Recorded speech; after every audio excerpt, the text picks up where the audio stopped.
balanced budget again. We had a balanced budget. Remember, we had it 4 years running. 99, 2000, 2001, 2002. It's not like something we're reading in ancient history. Within 10 years, we had a federal balanced budget because the economy was booming.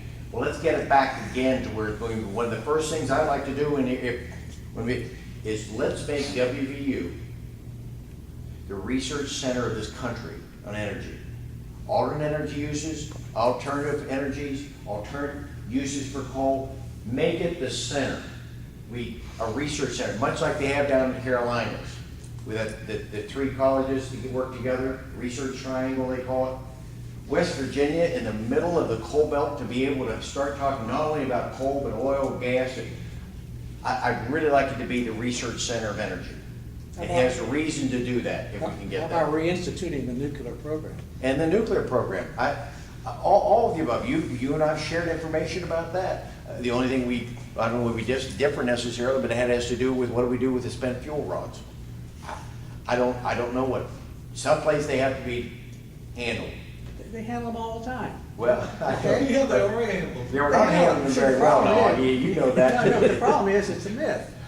You know, if you got all your energy, your entire lifetime from nuclear power, the amount of waste of all those rods would fit in about 1/3 of a 12-ounce Coke can. There is no waste. You go down here and look at your doggone coal plants, my golly, you got more problems coming out of the fly ash than you have out of the whole nuclear stuff, by orders of magnitude, Yeah. okay? On this stimulus money that they're wasting, Yeah.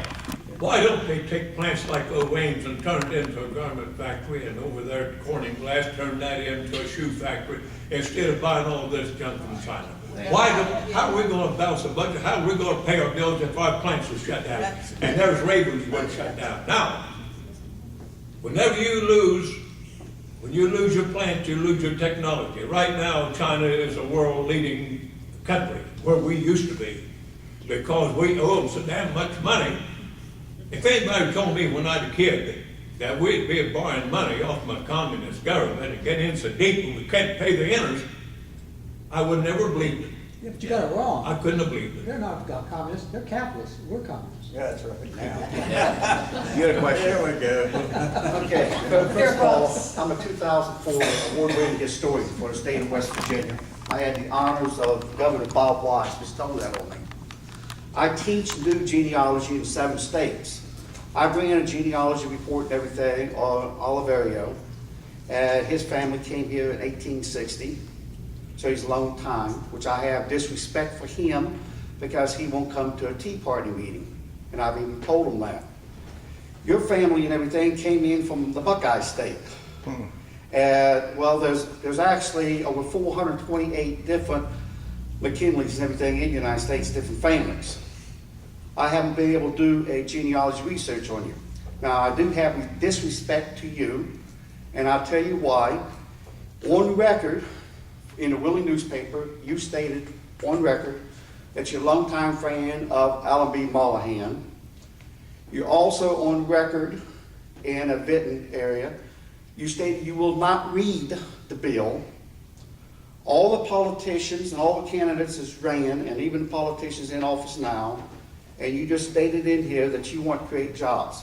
First of all, the government cannot create a job that pays taxes.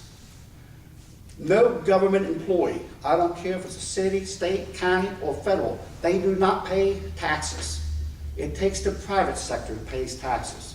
All the federal employees do is reimburse tax money that the private sector put in.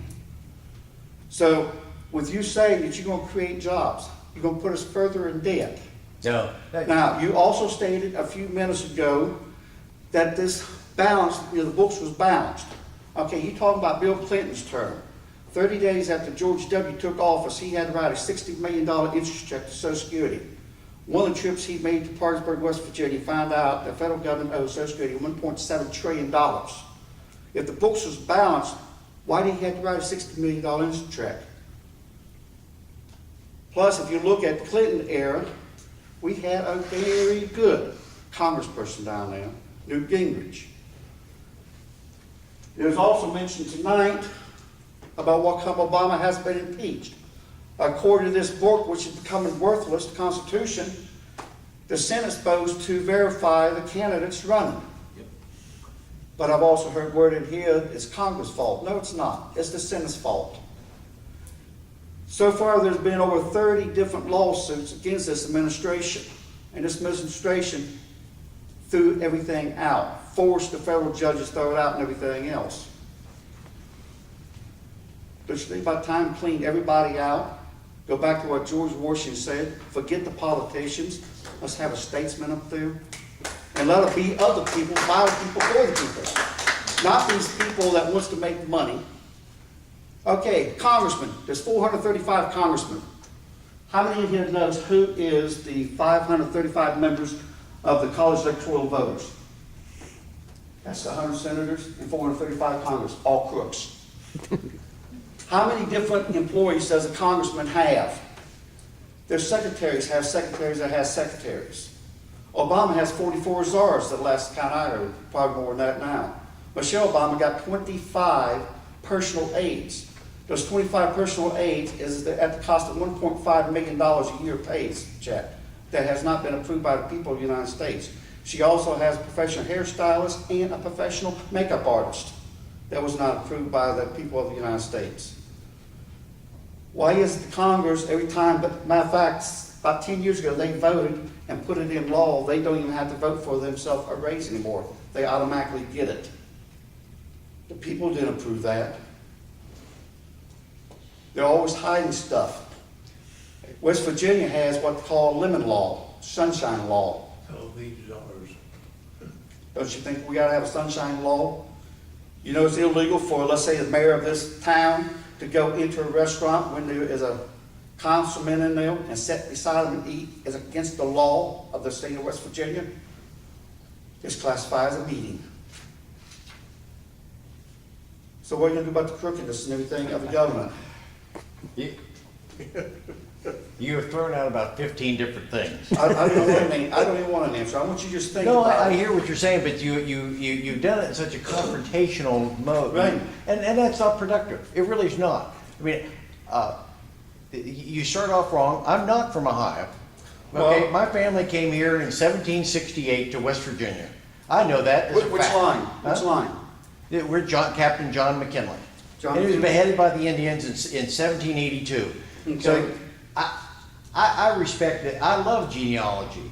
But where I see it wrong, where someone's misguided, you're talking about David. David the Weaver of McKinley came from Durbach Island, or Durbach in Ireland, and came to America. And he became the grandfather, so to speak, of the president. I go back to David's father, which was James the Trooper.